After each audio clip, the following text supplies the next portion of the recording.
to see so many pastors here. As Chris pointed out, the situation with the secular media isn't very pretty. And I don't know if you've noticed, but there is this little situation with Islam in the world. And I think it comes down to the church. I think it's going to come down to the church to do anything with Muslims and with Islam. So I'm very glad to see Christian leaders taking an interest in this, because I do think the situation with Islam stands or falls with the church.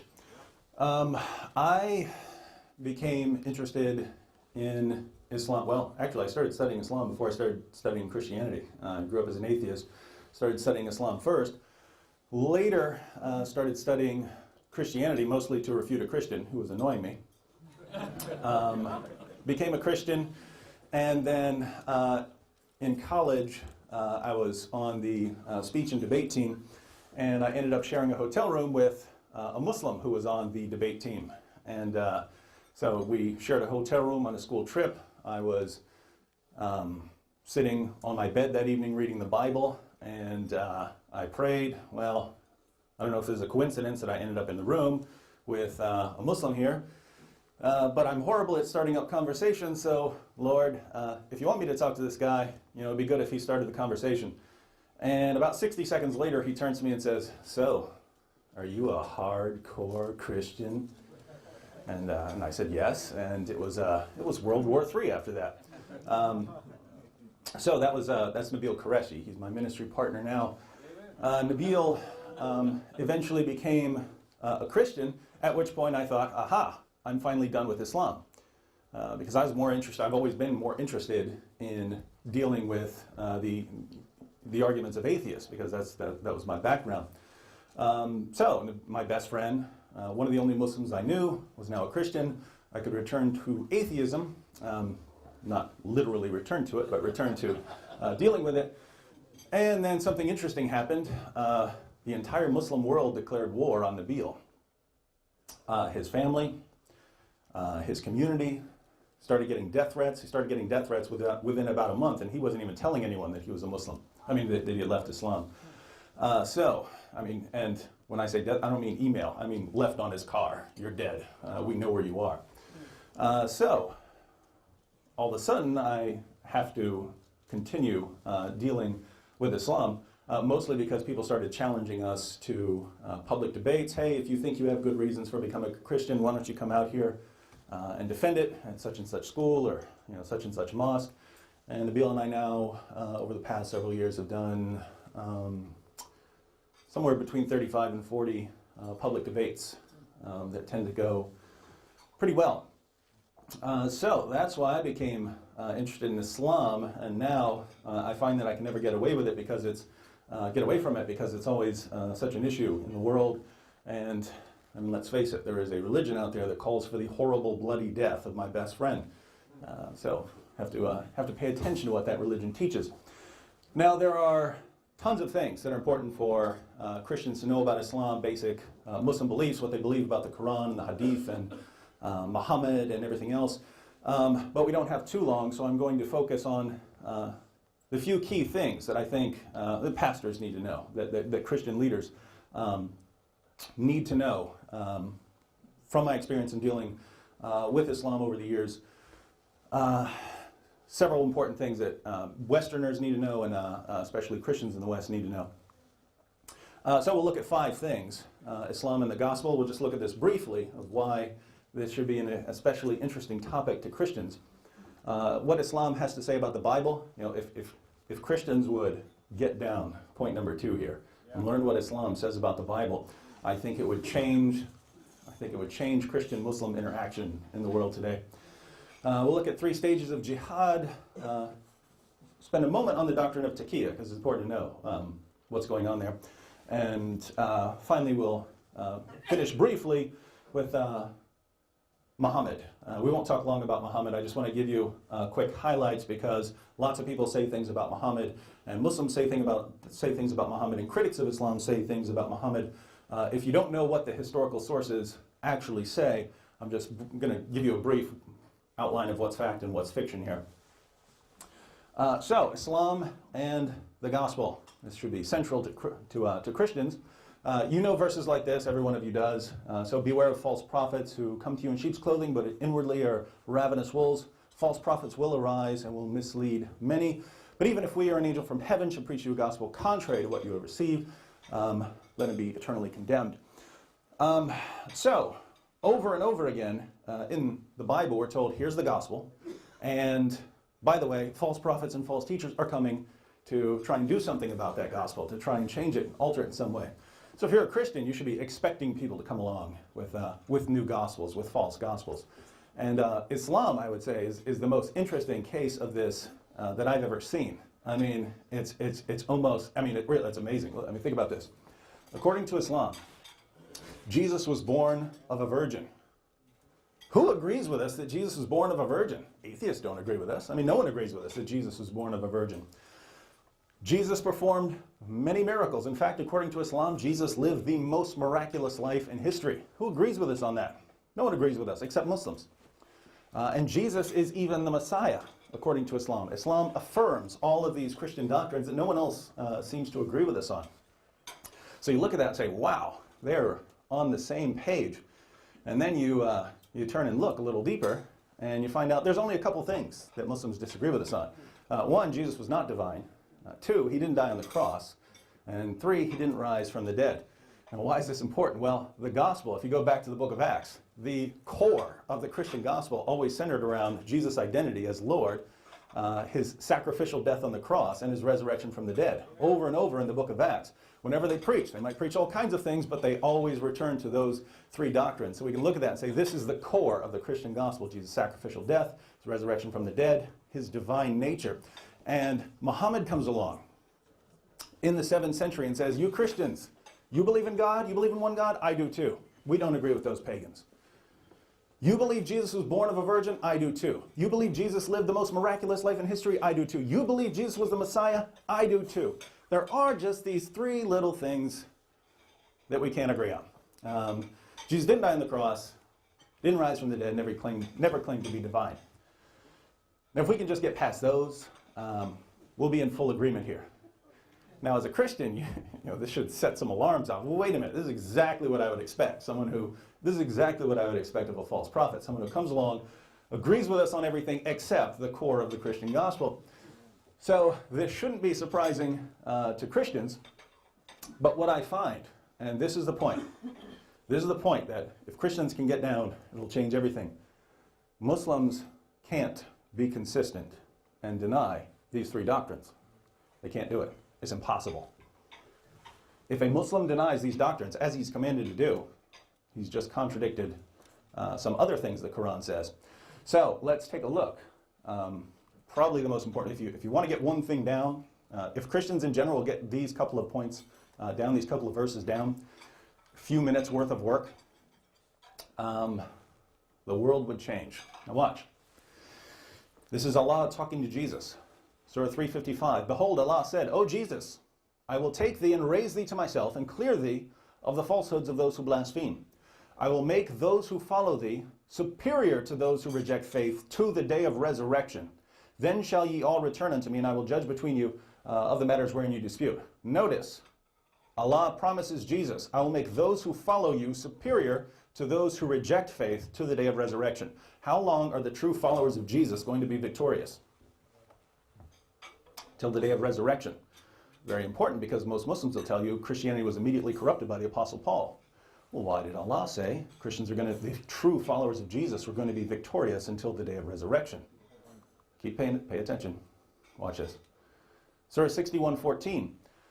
O you who believe, be helpers in the cause of Allah, as Jesus, son of Mary, said to his disciples, who are my helpers in the cause of Allah?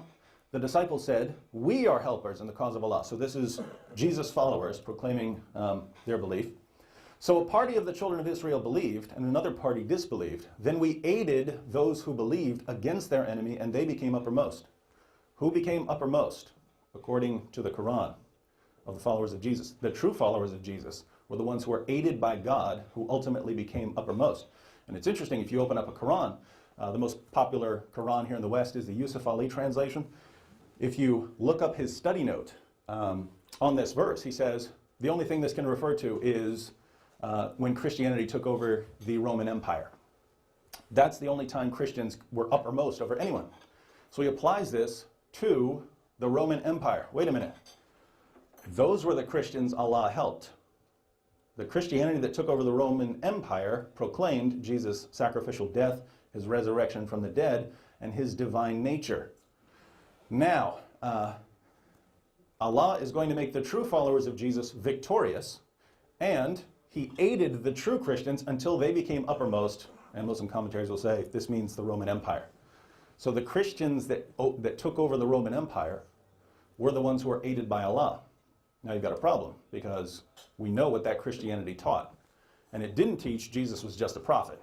Didn't teach that. So why is Allah helping these Christians who are supposedly the true Christians, and they're proclaiming a message that contradicts Islam? If you're not convinced, let's look at what Islam says about the gospel. Quran 3:3. He has revealed to you the book with truth, verifying that which is before it. And he revealed the Torah and the gospel aforetime, a guidance for the people, and he sent the Quran. So, the Torah and the gospel are revelations from Allah. And it's very important because every translation I know of, except one, doesn't translate this, which a phrase which occurs over and over again in the Quran, verifying that which is before it. Because a Muslim will look at this and say, yes, the Quran verifies that there was scripture before the Quran, but it's been corrupted. That's not what it actually says. It says, verifying baina yadehi, which in Arabic means, which is between your hands. What does this mean? If the Quran verifies the books you've already got between your hands, it's presupposing that you still have those books. They're between your hands. It says this over and over again with respect to the Christian and the Jewish scriptures. The books that you have between your hands. What's this mean? The Christians and Jews still had their scriptures. They hadn't been corrupted in the 1st century or the 2nd century or the 3rd century. And there are tons of passages like this in the Quran. We'll look at just a few of the more interesting ones. Quran 1094. This one is actually directed to Muhammad. So the you there is singular, and when that happens in the Quran, this is directed to Muhammad specifically. Apparently, Muhammad was having some doubts about whether he's a prophet or not. And the revelation came down. If you are in doubt as to what we have revealed to you, Muhammad, ask those who read the book before you. Certainly the truth has come to you from your Lord, therefore you should not be of the disputers. Ask those who read the book before you. Christians and Jews are referred to as the people of the book because we had the book. Well, if Muhammad can go to Christians and Jews and ask them what's in the book, that means we still have the book. Otherwise, how are we reading the book? Surah 7:157. Those who follow the messenger, the unlettered prophet, Muhammad, the unlettered prophet, whom they find mentioned in their own scriptures, in the law and the gospel, it is they who will prosper. So, we open the law and the gospel and find references to Muhammad. Well, I don't think we do, but what's presupposed in this claim, it's presupposed that we open up our scriptures, that those scriptures are from God. These scriptures contain references to Muhammad. Surah 5, verse 47, let the people of the gospel, this is funny, this is a command to Christians, let the people of the gospel, that's us, judge by what Allah hath revealed therein. If any do fail to judge by the light of what Allah hath revealed, they are no better than those who rebel. You can say this to any Muslim. Hey, I'm commanded to judge by what is in the gospel. Therefore, Islam is false. That's right. Well, believe in Islam. I can't. I'm no better than those who rebel if I don't judge Islam false. Because I'm commanded in your Quran to judge by what I find in the gospel. I'm going to do that. This is the one command in the Quran I will obey. And it tells me to reject everything else in the Quran. So, sorry. Surah 568, doesn't stop there. Say, O people of the book, Jews and Christians, you have no ground to stand upon unless you stand fast by the law, the gospel, and all the revelation that has come to you from your Lord. Well, how can I have no ground to stand upon unless I stand on the foundation of the Torah and the gospel. How can I do that if they were corrupted in the 1st century? Why would Allah say this if it's been corrupted in the 1st century? Why wouldn't he say, whatever you do, don't go to that book, it's corrupted? That's not what it says. That's never what it says. Over and over and over again, the Quran affirms our scriptures. Why? You know, Muslims don't believe. I mean, if they follow the Quran, they're not allowed to believe that anyone can corrupt God's word. Quran chapter 6, verse 114 through 115. Shall I then seek a judge other than Allah? And it is He who hath revealed to you the book which is made plain. And those whom we have given the book know that it is revealed by your Lord with truth. Therefore you should not be of the disputers. And the word of your Lord has been accomplished truly and justly. There is none who can change his words. And He is the hearing, the knowing. Who can corrupt the word of Allah? No one. But wait a minute, the gospel and the Torah are the word of God, according to Islam. One more. Surah 18:27. And recite what has been revealed to you of the book of your Lord. There is none who can alter his words. There is none who can alter his words. Amen. Now what's the point here? Well, I want to tell you from experience how a discussion with Muslims usually goes. Historically, the Muslim talks to the Christian and says, your book has been corrupted. I just looked through the book by Thabiti, who I was just looking through the book, in his section on the Bible, he said he's never been in a conversation with a Muslim where this didn't come up, where the corruption of the Bible didn't come up. And in almost every discussion between Christians and Muslims, well, for the most part, Christians don't have an answer at all. Most Christians don't have an answer at all. Most Christians, you know, Christian who would meet a Muslim on the street or something like that, or in school or something, most Christians have no answer. Those Christians who do have an answer, it's usually related to textual criticism. Well, we can look at the history of the Bible, we can see the history of the Bible, we can study textual manuscripts, we can affirm the accuracy of the New Testament, something like that. There's something missing. There's something missing from the standard Christian response. The standard Christian response, you certainly want to include evidence for the reliability of the New Testament, but there's a much more complete response. If a Muslim says, your Bible's been corrupted, the response should be, well, one, why does the Quran say no one can corrupt the words of Allah? Why did it say that? Now, you just told me the word has been corrupted. Your Quran says no one can corrupt it. Second, why does the Quran say repeatedly that people still have access to the gospel? Third, why does the Quran command me to judge by the gospel? It's been corrupted according to you.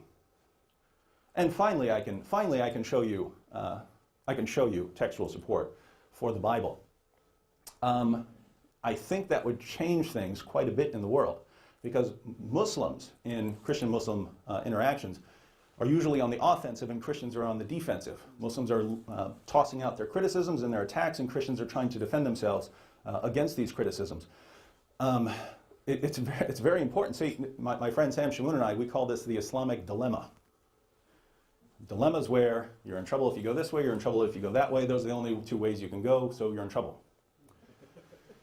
This is the Islamic dilemma, because why? Well, if the Quran, as it does, over and over again, affirms the Christian scriptures, and the Christian scriptures declare that Islam is false, Muslims have a problem. Because if, there are only two possibilities, either the Christian scriptures are the Word of God or they're not the Word of God. Two possibilities here. If the Christian scriptures are the Word of God, then Islam is false, because it contradicts the Christian scriptures.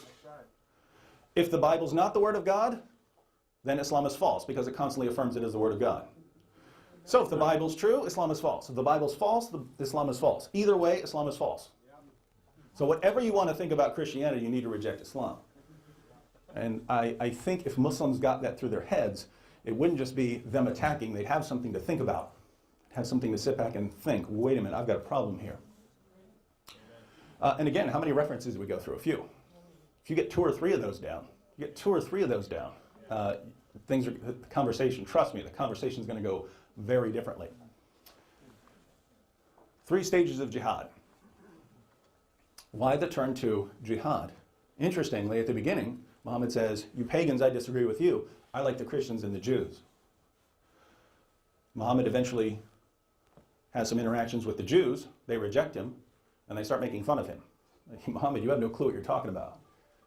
Everything you're saying totally contradicts what you picked up a few things, but come on, you're totally wrong here. Then it became, pagans and Jews, I don't like you. It's the Christians I like. And then by the end, Christians, Jews, pagans, you're all in trouble. You're all in trouble. The reason is that whenever Muslims had interactions with Christians and Jews, they pointed out the errors. And we have records of this. We don't have Christian sources from the time. We have Muslim sources And the Muslim sources talk about this. So in the Quran, there's one Maryam. There's Maryam. You know, there's two famous Marys. There's Maryam, the sister of Aaron and Moses, and there's Mary, the mother of Jesus. According to the Quran, it's the same person.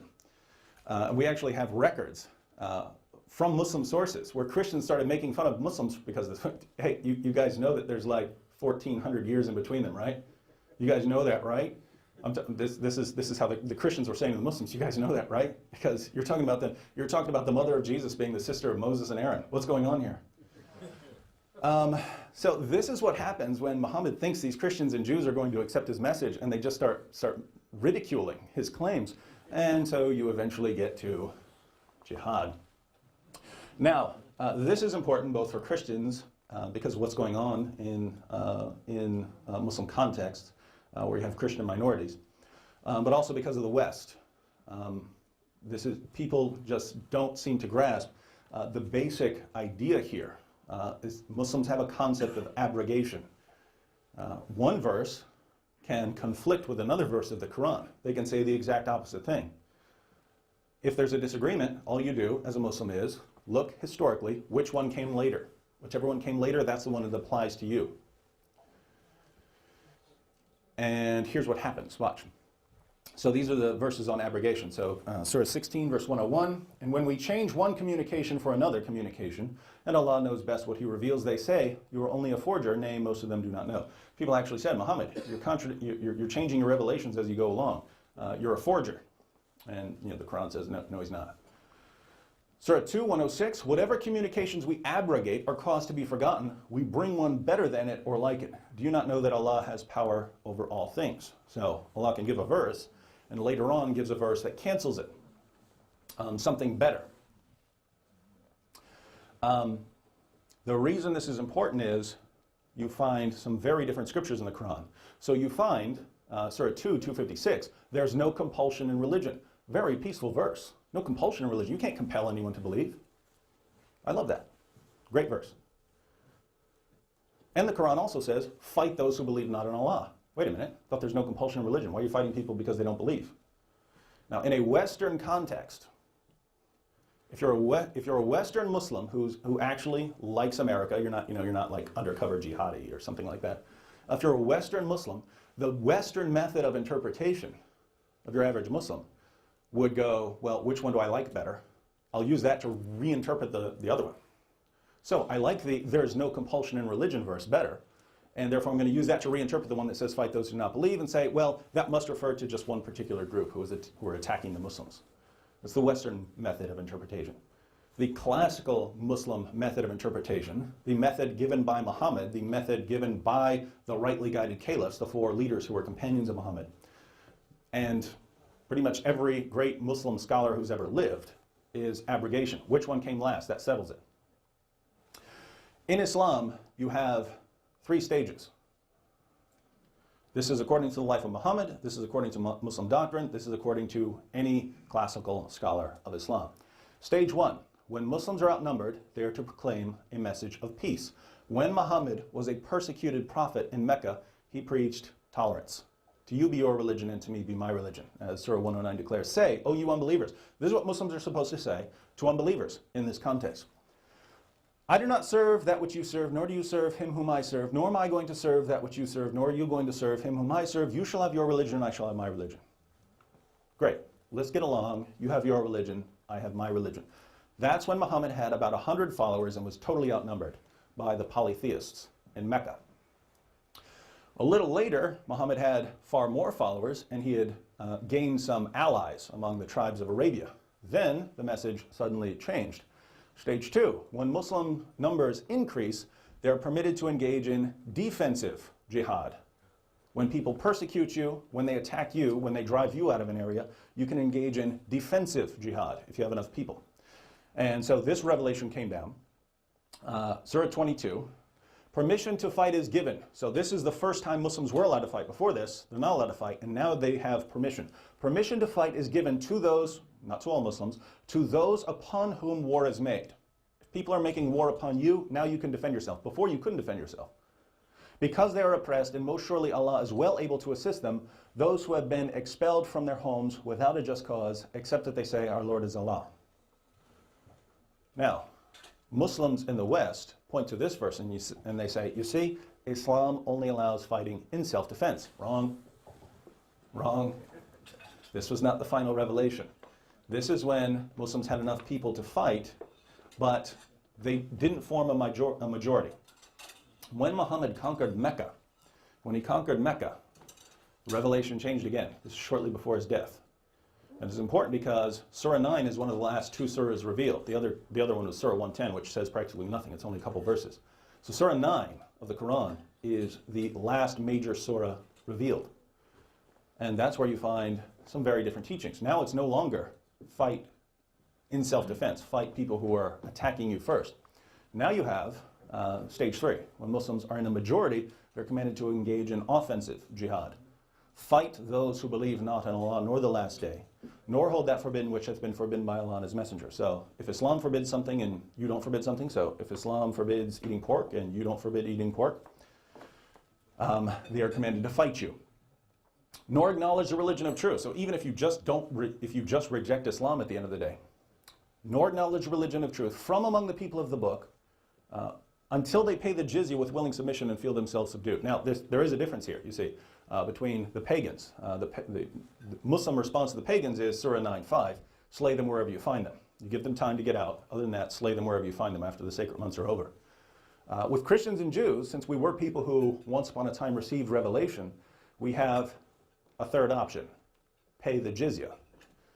You can pay for the right to continue to live. But notice, every single criterion here for fighting unbelievers is one of belief or practice. It has nothing to do with attacking the Muslim community first. Fight those who believe not in Allah nor the last day. So the reason this is important is, this is Surah 9, the most violent surah of the Quran.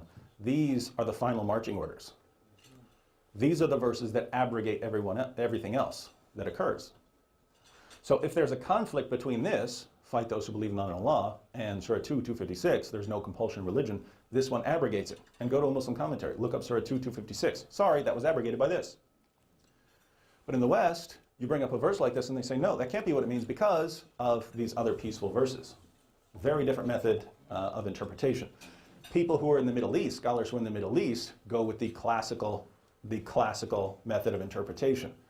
People here in the United States, either honestly or deceptively, go with a different method. Look at the peaceful verses of the Quran. That's what Islam actually teaches. With specific respect to Christians, here's what Islam teaches about Christians. Christians who believe in the deity of Christ are unbelievers. This is crucial because there are verses that were revealed rather early that say nice things about the Christians. And Muslims are quick to point those out. Hey, it says right here, Christians, Jews, Muslims, everyone's okay. So 282. Christians, Muslims, and Jews are all okay. Well, that's not what the Quran says later on.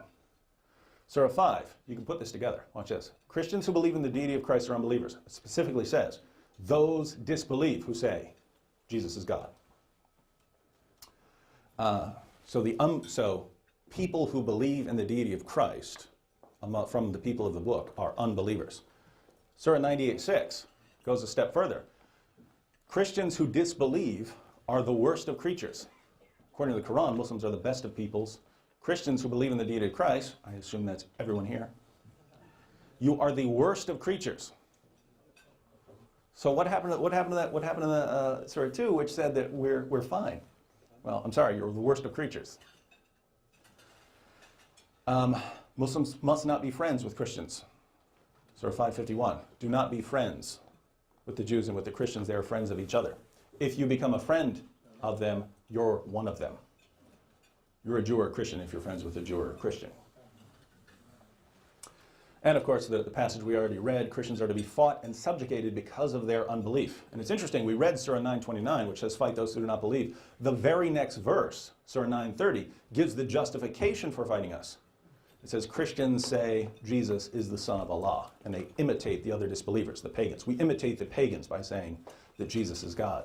That's the justification for fighting us, and that the end of that verse even says, may Allah destroy us.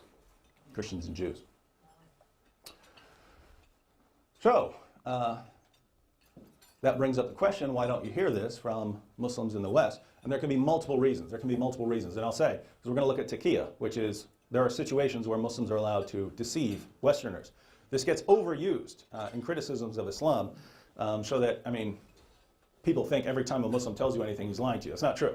Most Muslims who are telling you what they believe, telling you that Islam is a religion of peace, telling you they don't want to harm you, they're telling the truth. They really believe that.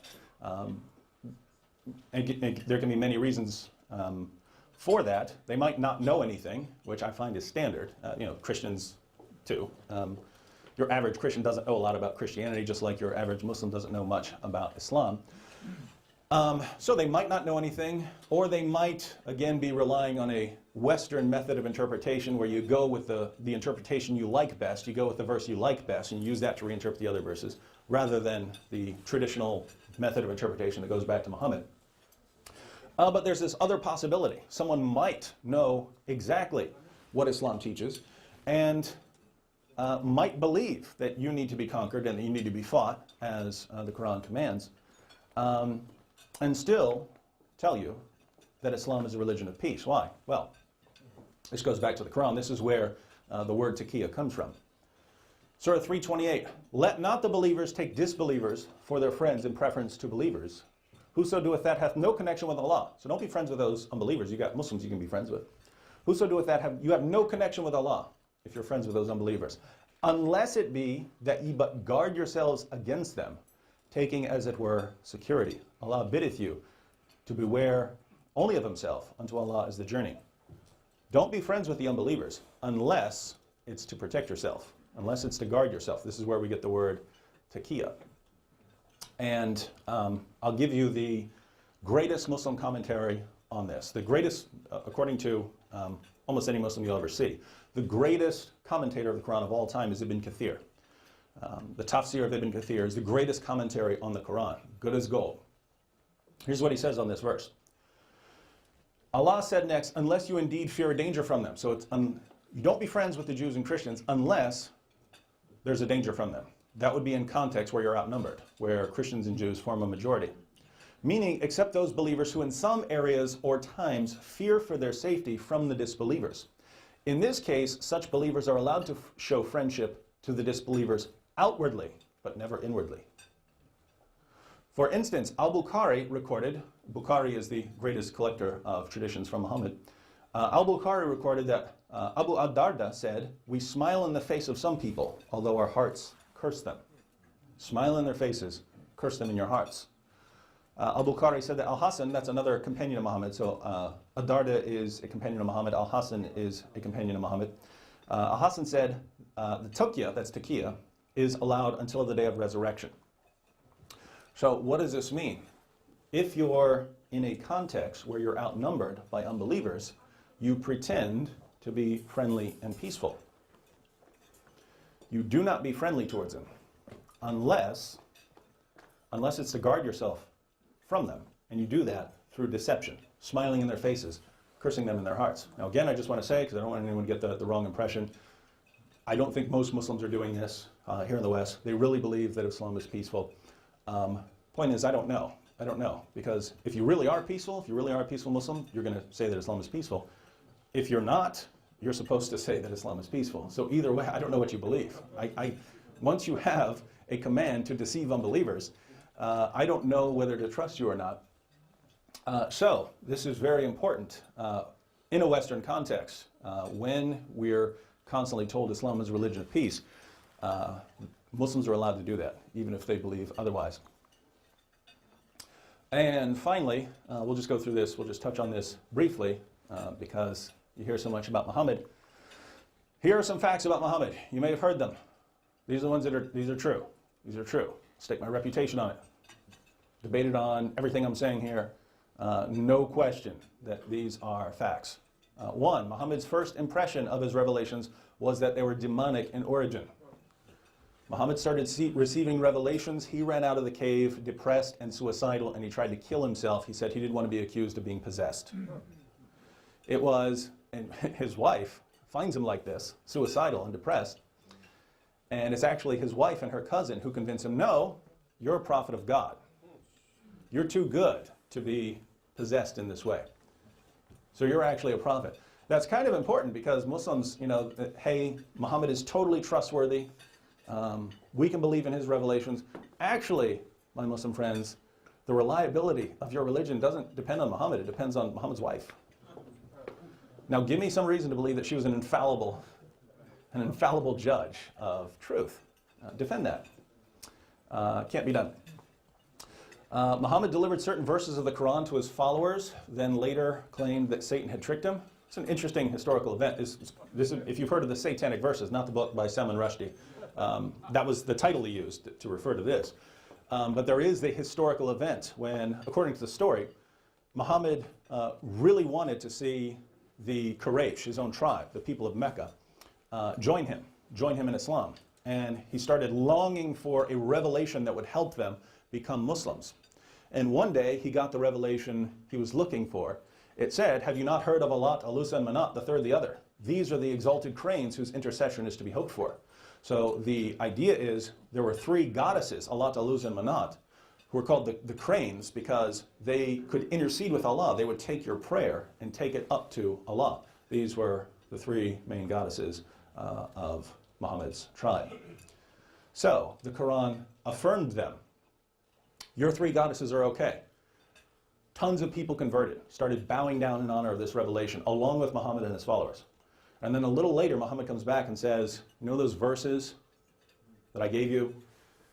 It said those three goddesses were okay. The devil made me do it. Satan tricked me.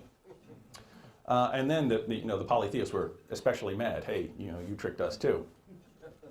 Why is this important? Well, according to Muslim sources, not according to me, according to Muslim sources, Muhammad couldn't tell the difference between a revelation from God and a revelation from the devil. That matters. That kind of matters if he's telling us to believe these other revelations. And finally, Muhammad believed that he was the victim of black magic.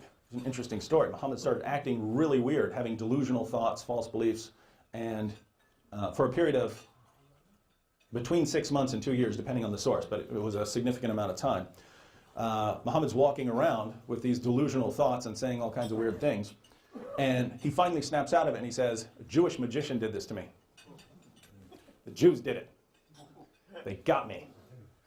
But this is important. Why? Well, according to the Quran, black magic is demonic. Magic is demonic. So demonic activity could have an impact on the beliefs and behavior of the greatest messenger of God in history. The reason this is important, I bring this up, see, a high priest of Wicca once tried to cast a spell on me. I was talking to some of his followers, and he casted a spell on me. He had someone come and get threads from my clothes and so on. You know what happened? He died. I don't know if God killed him or what, but I know his spell didn't work on me. Now, here, he who is in me is greater than he who's in the world. But think about that. You got a high priest of Wicca casting a spell on me, doesn't work at all. Jew gets a hair from Muhammad's hairbrush, casts a spell on him, he's messed up for a year. Very unconvincing to tell me I should trust anything this man says. So those are some of the spiritual issues. There are more. If you've heard that Muhammad had sex with a 9-year-old girl named Aisha, absolutely 100% true. In fact, there aren't many facts you can know with more certainty than this one. It's over and over and over again because so many of the Muslim traditions come from Aisha herself, come from Muhammad's wife Aisha. And she always talks about how she became his wife. And she always says, I was 9, I was playing on a swing, they came to get me, I had my dolls with me. So you have this over and over and over again in the Muslim sources. Put it this way, any Muslim who wants to deny this, and some do here in the West, has to throw out everything. You don't know anything about Muhammad if you don't know this, because you have this in every one of your sources over and over again. If you've heard Muhammad had more wives than his own revelations allow, that's absolutely correct. Surah 4:3 says you can have 1 wife or 2 wives or 3 wives, 4 wives. That's it. You have a 4-wife limit. Muhammad had 9. And if you're wondering why, Muhammad got a special revelation, Surah 33:50, which gave him and him alone the right to have more sexual partners. Muhammad, you can marry anyone you want. Very interesting when the founder of the religion gets special moral privileges. And here's another special moral privilege. Muhammad married the divorced wife of his own adopted son. If you've heard that, absolutely correct. Interestingly, got revelations to justify it because he had said you can't do that. So this was Zayd and Zainab. Muhammad had an adopted son named Zayd. It was called Zayd bin Muhammad, Zayd son of Muhammad. And Zayd had a wife who was one of the most beautiful women in Arabia. Her name was Zainab. And one day Muhammad goes over to visit his adopted son, and he walks in and sees Zainab half naked. And he starts praising God. Praise Allah, and walks out. She realizes that Muhammad is attracted to her, and his adopted son realizes that he's attracted to her. He says, Muhammad, I'm going to divorce her. I'm going to divorce her so that you can have her. So he divorces his wife. Muhammad marries her, not right away. The revelations had to come first, because people start saying, wait a minute, you can't do that. You've been going around saying you can't marry the wives. You can't marry the wives of your sons. Well, that's when Muhammad got revelation. These are all in Surah 33. One of which says, no more adoption. No more adoption. Muslims to this day do not practice adoption if they follow their religion. No adoption in Islam. It was canceled so that Muhammad could marry the woman. And the Quran actually justifies this. Surah 33:37 says, since people really need to know that there's no problem marrying the divorced wives of their adopted sons, Muhammad, I need you to do this. So it was actually required by Allah for Muhammad to marry this beautiful woman whose divorce he had caused, to show people that if you're having this moral dilemma, if you're having this moral problem, do I marry her or do I not? You have the example from Muhammad. Now, who deals with this? Anyone in here ever struggled whether you're going to marry the divorced wife of your adopted son? No. And the reason that's especially interesting is another verse in Surah 33, again, abolished adoption. So now you're having Allah saying, Muhammad, I really need Muslims to know that it's okay to marry the wives of their adopted sons. And then another verse says, by the way, there's no more adoption. Well, what was the point of that then? There's no point to it anymore. You're not going to marry the divorced wives of your adopted sons because there's no more adoption. So why reveal that? Seems awfully convenient here. So these are just a couple of facts about Muhammad that you may have heard. And finally, some myths about Muhammad. These are the fiction. These are the fictions here. You can put up many more, but these are some that come up repeatedly. Muhammad performed miracles. According to the Quran, Muhammad performed no miracles. His only miracle is the Quran itself. That's Muhammad's miracle according to the Quran. Over and over and over again, Muhammad performed no miracles. In the Hadith, teachings about Muhammad outside of the Quran, it says Muhammad performed all kinds of miracles. The reason is the Hadith come from 2 centuries later. When Christians were approached by Muslims, we know this historically. Here's the interaction between Christians and Muslims for the first 150 years of Islam. Hey, you Christians, you need to believe in Allah and His messenger. Well, we believe in Jesus. He rose from the dead. What did Muhammad do? Well, he made this awesome book. Lovely calligraphy. You should believe it. What? What's that? What are you talking about? A book? We got a resurrection. Moses, he parted the Red Sea, and you're talking about a book. And then all of a sudden, Muslims started coming up with all these miracle stories. Muhammad split the moon in half. That's better than the Red Sea. Muhammad split the moon in half. They started coming up with all these wonderful miracle stories. Muhammad, water could come out of his fingertips when people were thirsty and so on. So you have lots of Muslims who believe Muhammad performed all kinds of miracles, despite the fact that the Quran repeatedly affirms he didn't perform any miracles. And the reason is Muslims needed that. They needed some things to tell Christians and Jews about. So that's a myth. Muhammad promoted tolerance. You saw the verses. Muhammad promoted tolerance when it was convenient for him. When Muslims were in a majority, there is to be no tolerance. In fact, according to the Quran, Surah 47:35, if Muslims are supposed to be uppermost, if they're in an area where they formed the majority, they are not to seek peace. There are no terms of peace at all. And finally, Muhammad defended women's rights. I hear this over and over and over again. I see people in the media saying Muhammad was virtually a feminist. I have absolutely no clue. what people are thinking. In Islam, if your wife gets out of line, you beat her into submission. In Islam, the testimony, the trial testimony of a woman is worth half that of a man. Women actually asked Muhammad why. He said, it's because you're stupid. He said, it's due to the deficiency of your intellect.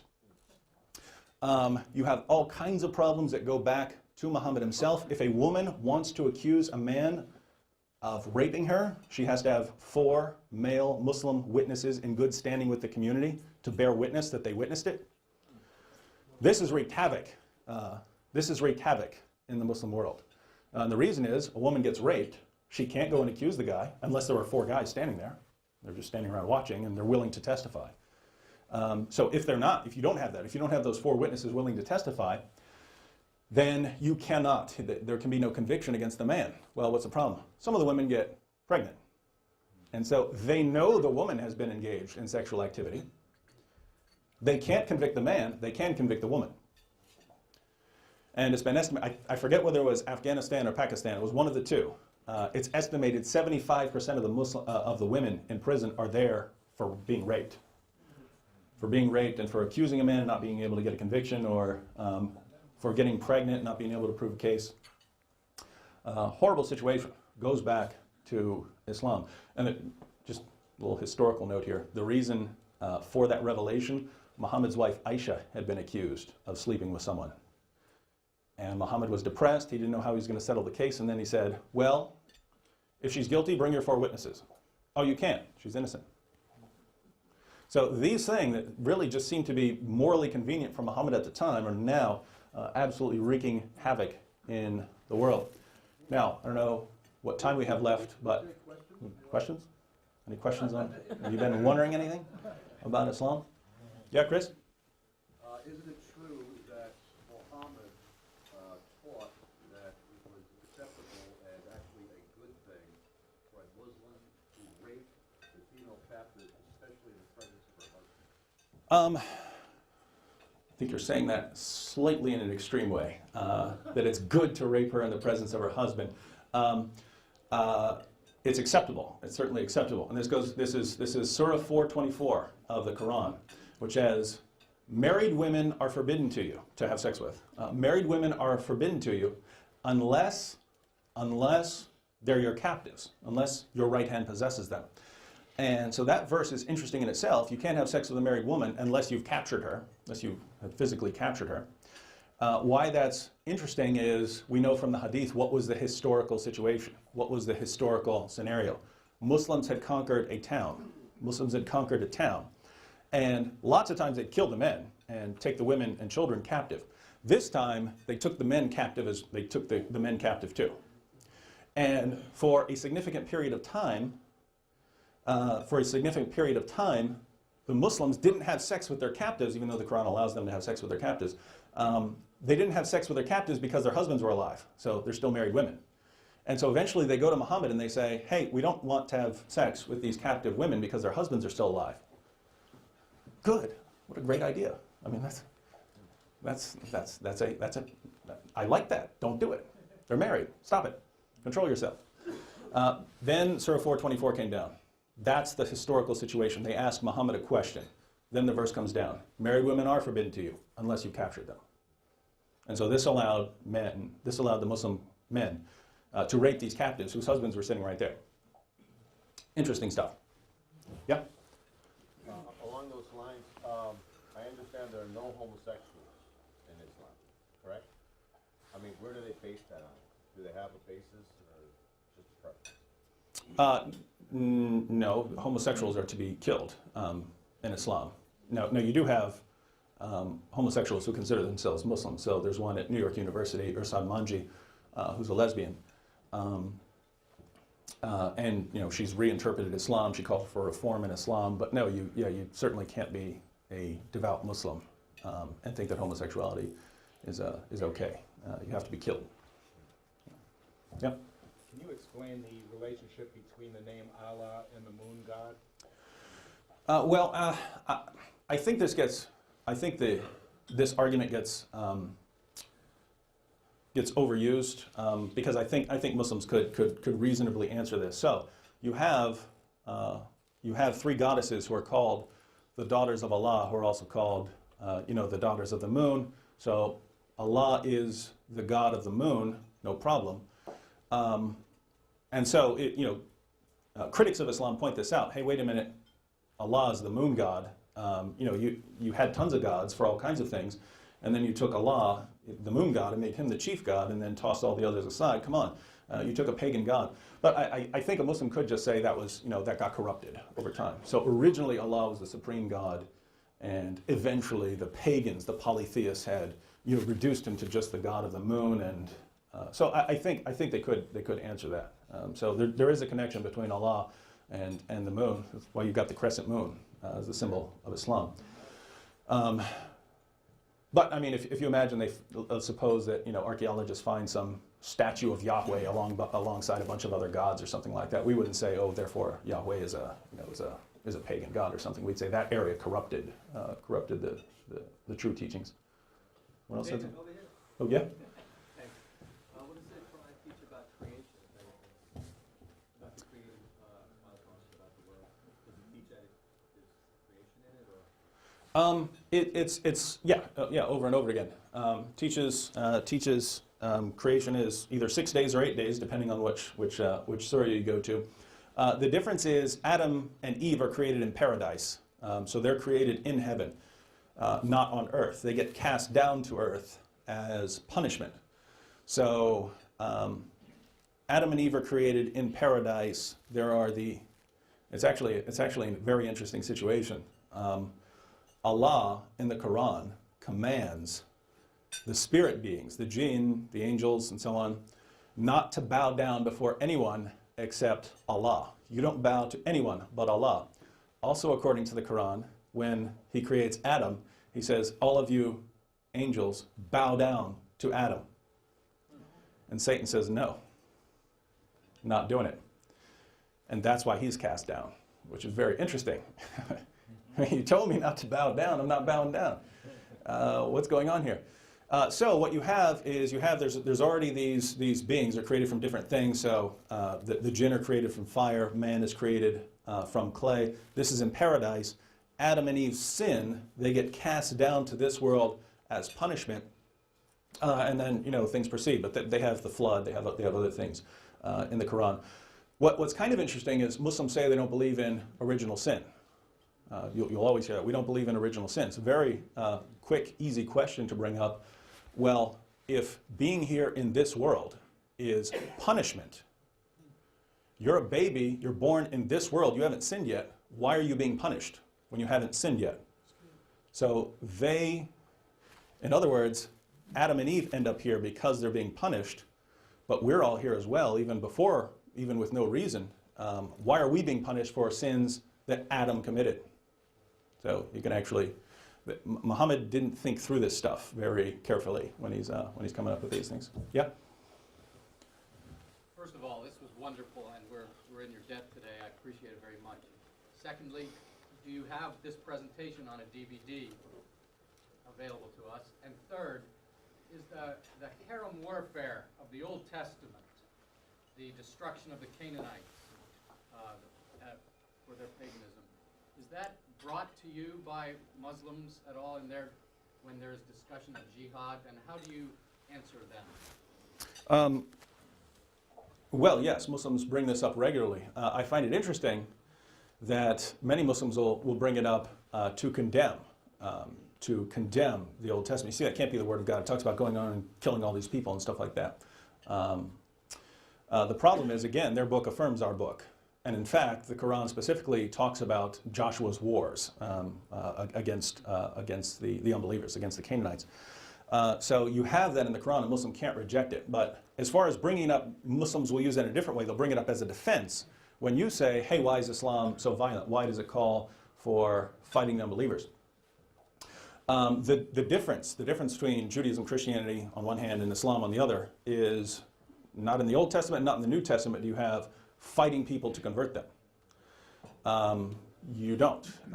In the Old Testament, fighting them because of their horrendous immorality, they had a chance to repent, they refused to repent. God warns them now they are judged. Now they are judged for their immorality. It's never go and convert the entire world to Judaism, or go and fight and convert the entire world to Christianity through warfare. So basically in the Old Testament you have, here's the land I'm giving you, and you can fight to defend your land. And in Christianity, we don't fight for Christianity in the sense of fighting, going out and fighting unbelievers at all. In Islam, you fight everyone.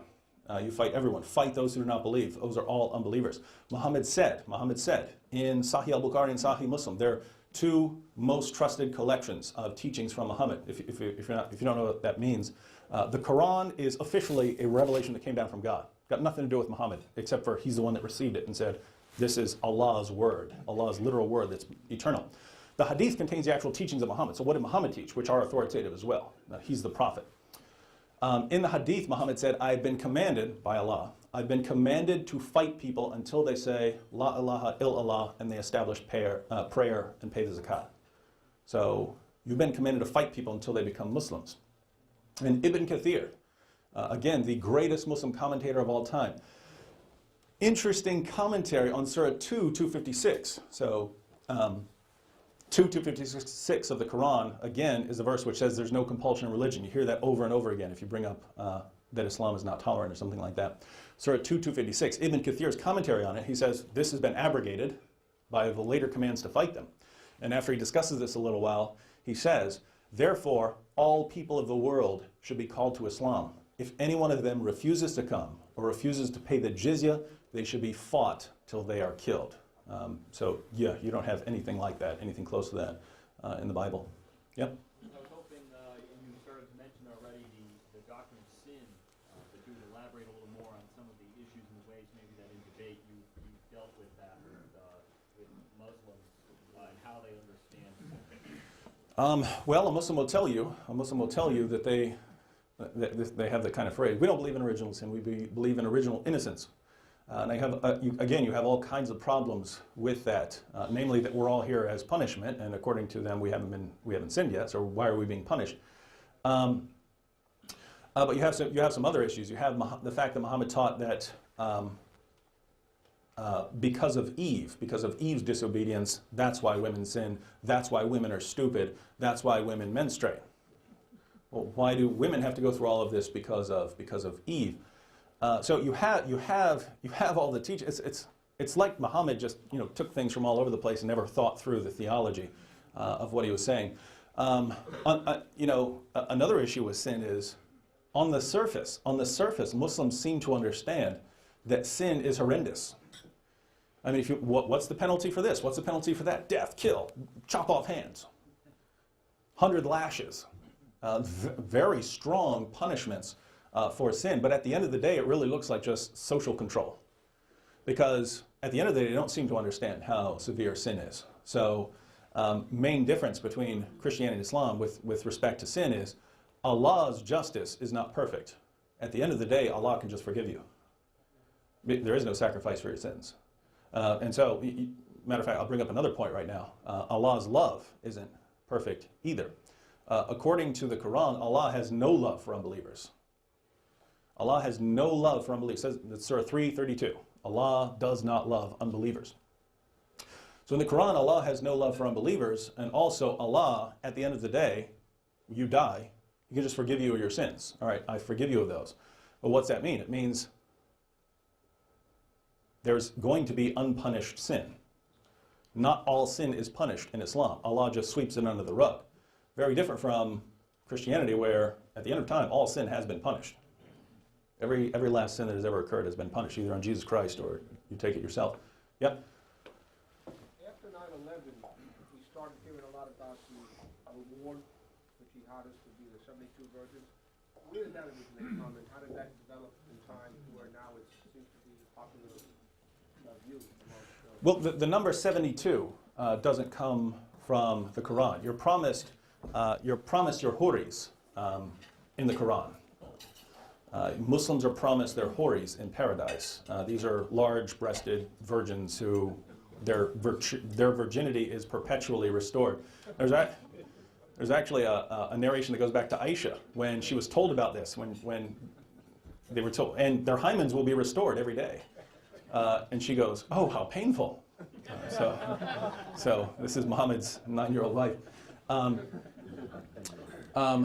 But yes, in the hadith, not in the Quran, you are promised so there are a couple issues here. In the Quran, you are promised your virgins in paradise, but you don't have a guarantee. You don't have a guarantee for paradise. The only one who is guaranteed paradise, 100%, is the person who dies fighting the unbelievers. Those are the only people who are guaranteed paradise. Other than that, it's a crapshoot. And Muhammad himself said, I do not know what will happen to me. I don't know what will happen to me after death. And Abu Bakr, Muhammad's closest companion and the first rightly guided caliph, said, if I had 1 foot in paradise, I would still fear Allah's deception. So if I had 1 foot in paradise, I would wonder if I'm really going to make it there. There is no guarantee except for the person who dies fighting the unbelievers. And that first came about, Muslims were fighting a battle and they were losing. And Muhammad said, all right, anyone who dies gets paradise. And then they became much, much more fierce in their fighting. Again, a couple of issues here. One, the Quran guarantees Muslims their virgins in paradise. Generally, it's the hadith that talk about being guaranteed paradise if you die fighting the unbelievers. And the number 72 comes from the hadith as well. But that's a minimum. That's a minimum. If you're a really good Muslim, you could get many more. You could get far more virgins in paradise. And interestingly, in the hadith, Muhammad promised his followers that they would have eternal erections. And this was in a response to the question, will we have the strength for it? Will we have the strength for all this sex? Allah promises miraculous sexual abilities in paradise. Chris, is our time up? Oh, okay. Yeah. The president of Iran is considered to be a 12er. What is that? You have a split between the Sunnis and the Shias. It originally started over Muhammad dies he was poisoned. He was poisoned by a Jewish woman. Muhammad dies, and one group says he said that Abu Bakr should be leader, and the other group says no, he said Ali should be the leader. And some sided with Ali, some sided with Abu Bakr, and you eventually ended up with the Sunnis and the Shias. It started as a political difference, but since they believed in a different authority, so Shias will tend to reject teachings of Abu Bakr, quotations from Abu Bakr, Aisha. Since you ended up with a different emphasis, you ended up with some differences in theology, although the main differences are political. But Shias are much more likely to, make shrines at graves and so on. But then you have disagreements in Shia Islam. So Iran, mostly Shia Muslims. You have differences there, and then the 12ers, those are the ones who, you had your 12 imams, and then the final imam, he went and hid in a cave, and he's been there for centuries, and eventually he's going to come out. He's going to come out and rule the Muslim community. Yeah? Yeah, what's the difference between Muslims and Islam, the nation of Islam, the 5 descendants? Yeah. Well, Muslims would say, Orthodox Muslims would say, and I would agree with them, that people in the nation of Islam, and definitely the 5 percenters, are not Muslims. You can't have in Islam an incarnation of Allah. And 5 percenters say they're all God. So 5 percenters say we're all, not us, but they say that they're gods. So if from an Orthodox Muslim position, there's no way to reconcile that with the teachings of Islam, which is why they have to say, there's this secret book that goes back to Muhammad, and it's been a secret for all these time. Which, no question, that's not right. Yeah. I've read in articles by well-meaning people that since Muhammad is a descendant of Ishmael and quotes the Bible and the Quran, that basically Allah and the God that was worshipped by the Jews and Christians, it's just the same God. Is there any good short answer to that? Obviously, all the theological things you presented here really are a larger answer. Well, if a Muslim says, hey, do we believe in the same God? I say, what do you mean? We both believe in a being that created the world. We both believe in an all-powerful being. Yeah, okay, I believe in that too.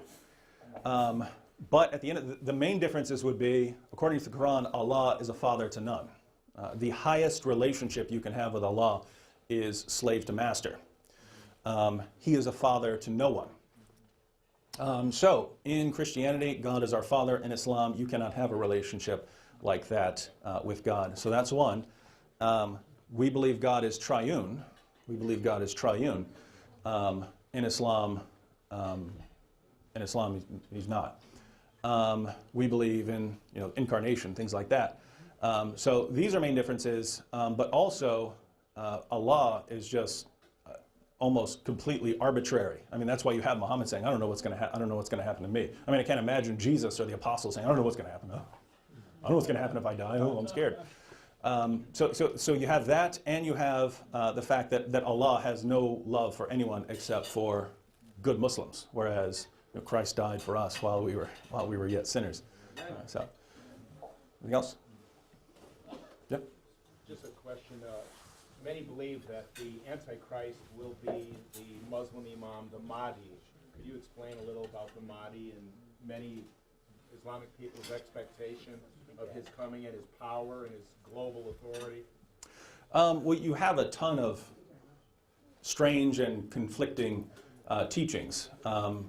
As far as the Mahdi is going to be someone who comes along to help restore and stuff like that. The final judgment in Islam is by Jesus. Jesus comes back, judges everyone. He's going to kill all Christians and Jews, destroy all crosses, kill all pigs, and that'll be the final stage. As far as linking with the Antichrist, it is kind of important because you have lots of people say, the Catholic Church, that's the Antichrist. If you look at every location associated with the end times, every one is somewhere in the Middle East. I mean, it's all over the Middle East. Let me put it differently. It's all Muslim areas that are associated with the end times, biblically. So it would seem that it's going to have something, unless certain locations are metaphorical or something like that. But as far as the actual locations mentioned, all over the place, it's Muslim areas. So, but I'm not outside my field on end times. Yeah. It's kind of a minor point, but it's something that's puzzled me. You alluded to Jesus killing pigs. I know Muslims also have a horror of dogs and of mice. Mm-hmm. And how does that reconcile with the idea that God is the creator of all things when it seems like some of God's creatures are inherently evil? I just never understood how that could go. Yeah, there's no official Muslim reconciliation. Individual Muslims could try to argue why. But you have Muhammad, he teaches God created all of this, and you have Muhammad that the pig is unclean, kill all dogs, kill lizards, kill mice.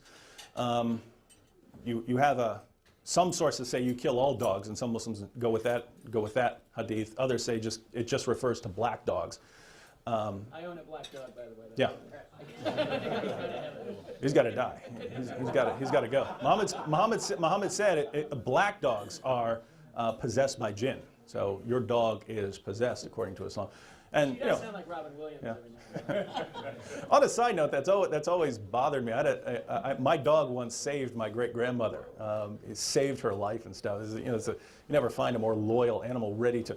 Actually, that's probably a connection. That is the animal most willing to lay down its life for you. You got that Christian concept of sacrifice, and they don't like that. Got to kill those animals. They'll make people start thinking it's good to to have the sacrifice. Anything else? Yeah. Is the hadith on par with the Quran in terms of inspiration for Muslims? If there's a conflict, the Quran wins. So if the Quran and the hadith ever contradict one another, then the Quran wins. That is the official perfect word of God. But if there isn't a conflict, Muslims have grades of hadith, the plural is ahadith.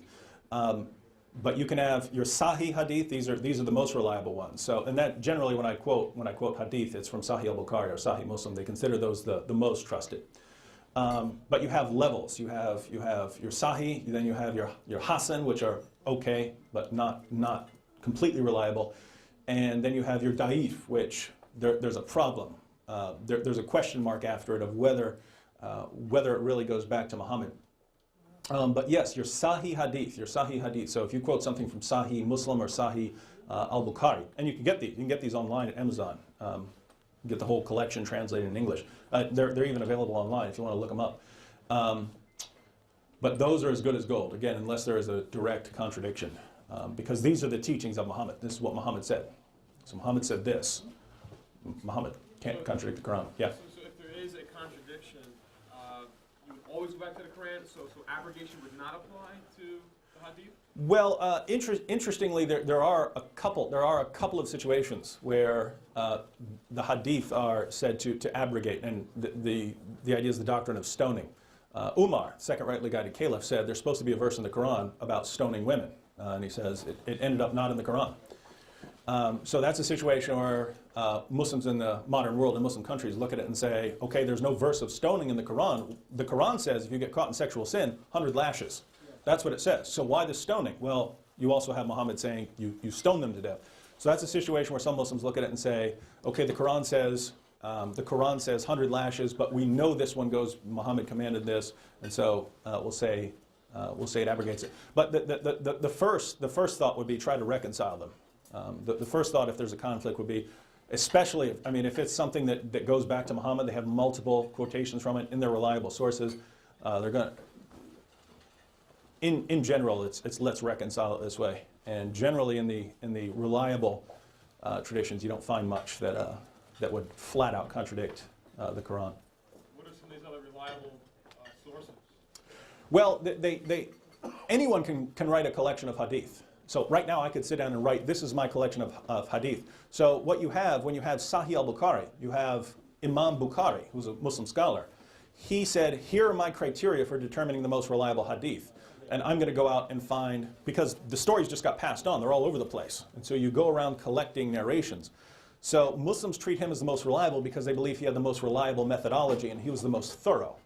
And the other is Imam Muslim, who they also believe had, along with Bukhari, the most reliable methodology for determining true narrations from false narration. Now, Bukhari would go up to someone and say, hey, tell me this story I heard that you know. Okay, where did you get that from? And where did he get it from? And where did he get it from? And where did he get it from? Back to the time of, try and trace it back to the time of Muhammad. And once he had traced it back to the time of Muhammad, he would look to every name on the list in the chain of transmission and ask, is this guy trustworthy? Is this guy reliable? If so, then you know these guys aren't lying. You know this goes back to Muhammad. So those are what are considered the Sahih hadith, the reliable hadith. But you can have question marks after certain people's names. So he got it from him. I don't know. This guy's kind of shaky. I don't know if I can completely trust him. And so you can't completely trust the story. And then you have someone's missing. I don't know where they got. I don't know who got it from who. Or someone's really shaky on there. This guy might have made things up. Then you tend not to trust them. But you have in Sahih al-Bukhari and Sahih Muslim, they're all reliable. That's why they're the most trusted collections, because every one is considered reliable. And then other collections, they include even da'if narrations, so they include the weakest. And their attitude would be, let's put this in here so maybe we can later vindicate it, because maybe it does actually go back to Muhammad. But as of right now, we don't know if this is true or not. So you have all kinds of collections out there. Why don't you take one more question? Did anybody Yep. ask a question? Anybody who has not asked a question? Pastor Stein? You didn't ask a question, did you? No, he didn't ask a question. All right, let's take the last two. Okay. All right, you go first. When you're dealing with the abrogation, it seems like a natural response by a Muslim would be the Christians, Old Covenant, New Covenant, Old Testament versus New Covenant. If that comes up in debate, how do you deal with that in light of them saying, well, you have the same thing in your faith? Well, there's a massive difference. So in Christianity, we have covenants. So God makes a covenant with Adam. God makes a covenant with Noah. God makes a covenant with Abraham. God makes a covenant with Moses. And God ultimately makes a covenant in the blood of, with the blood, us in the blood of Jesus. So we have different covenants in the Bible. That's very different from abrogation in the Quran. One day Muhammad, so in the Quran you have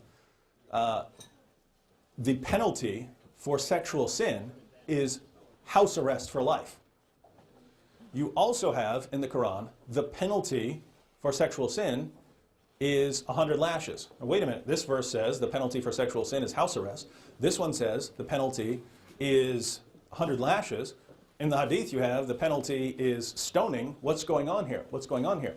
And so in Christianity, in Christianity, the two main differences. One, it's on a much more massive scale. You have a covenant, and then over 1,000 years goes by, and then you have another covenant. Number two, you're promised the new covenant in the writings under the old covenant. So even under the old covenant, in the Old Testament, we're told, oh, by the way, this isn't the final covenant. The real covenant, the final covenant, is eventually coming. Where in Islam, Muhammad gives a revelation one day, and in fact, sometimes it would be just a few minutes later.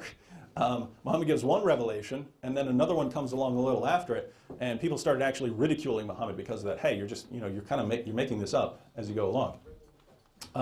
So I would say, look, here's in the Old Testament where we are promised a new covenant. Why is it in Islam that you have these contradictory teachings, and that you say one abrogates another? Because this would be the final idea on this point. The Quran also says that if the Quran were not from Allah, they would have found discrepancies and contradictions in it. Well, wait a minute. Here's the problem. Now you got a problem. Because Muslims believe the Quran is eternal. It's been eternal. It's always been. The Quran is eternal, and in that eternal Quran, so before you start getting these revelations and they're abrogating each other and so on, in the Quran you have, for example, one claim, the penalty for sexual sin is house arrest. Two, you have the claim that the penalty for sexual sin is 100 lashes. And three, the claim that there's no discrepancies in this eternal Quran. Wait a minute. Yeah, you do. So the Quran, from all eternity, contradicts itself. We don't have that with distinction among the covenants. Did you answer Pastor Stein's? No. David, of course, the hotbed issue right now is the mosque. Now, is it true that a mosque is a declaration of dominion in that area? An individual Muslim doesn't have to have that attitude, but historically, think about it. Historically, Muhammad starts off in Mecca.